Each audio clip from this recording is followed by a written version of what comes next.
To bende paro ni doho sani nitiere koda chochni mang'eny kaluwore ni doho sese kuom wach mar leo e weche mag IEBC. Bende kiparo kanyo jang'ad bura Lenaola nogolo wach kawacho ni piny Kenya oseleo mabor kaluwore koda weche mag chuogo IEBC. To wang'eyo ni gie kinde ni doho ochungo chenro mar chuogo IEBC kaluwore koda ywaruok mane nitiere e yiero jogo mabiro yiero commissioners monego bede komno. Iparo ni doho bende nitiere koda chochni moko masani ochungo chenro mage? Adier mantiere en ni jok mosechungo wach mar chenro mar IEBC en doho. Nikech kano wang'eyo chien kacha sama ne idwa ni mondo gol migosi Rigathi Gachagua, chenro go noringo mapiyo kabisa kendo gi bwo ndalo matin ne gitieko ng'ado bura cha. To ka koro chak gike machielo ma koro aparo ni koro system neno ni mae to kotiek piyo to nitiere kaka dhi chandogi.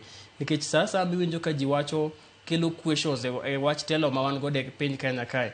Tiwinjo kiwacho ni kik wawuoye wach mar presidency nikech waonge gi IEBC.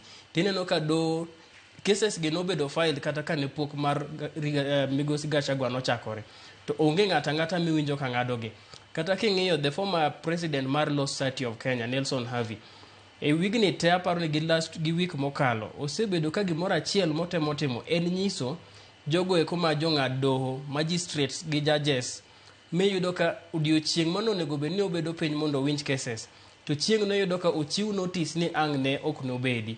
Ma by now aparo ni gisewuok karibu judges malawo mana 50 koriwore gi magistrates mo cancel sessions gi ma ok gidhi bedo are tarik 9 nyaka tarik 13. Tiwinjo ka samoro kaka nitiere court machalo kaka koro Mbeta kama wuoke. Ing'ene wan mana gi samoro gi magistrate achiel kata mana 2.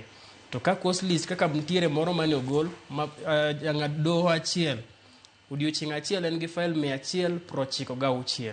Mano en workload moko nego bedi. Kasto e files 196 gi pod gichak gichiwo notice ni ok odhi bedo e joma te. Koro kama gik mano nego bedi ni odil go de odiochieng' achiel. Koro goya ni 196 no dibich ndalo ma ok odhi bedo. Ineno ka koro medo mana backlog ma koro thothne iyudo ka gimomiyo cases ok dhiyo en nikech jo judiciary gi prioritize gik mamoko mopogore ne konyo jopiny. To gini gimomiyo thothne koro ji chako wuoye ma wakinde nofwenyo ni gimomiyo thothne jo judiciary dwa notim timni ma gin gi sika ni ok gidwa winjo cases nikech case kata ko winjo to salary ne donjo, msache donjo. To koro gisiko giketore gi conferences moko mang'eny mondo gidhi giyude per diem to giyude allowances. To mane ng'eni pod wang'iye ni en corruption in another way. Nikech onge tiende mondo wawach ni jo judiciary inyalo bedo gi conference madhi mbele e juma achiel te. Iye ka endi wantiere gi samoro nyathi mane haki ne orochi. Mano nego bed ni yudo justice instantly. Samoro wantiere gi ng'ato kae ma samoro auction ne obiro ni dwa uso gigene. Onego bed ni kawuono gigeni bedo auction kata ka ne tich adek. Tikone ni do ok dhi bedo are tarik 9 nyaka tarik 13. Onge kamoro amora medhi yude justice.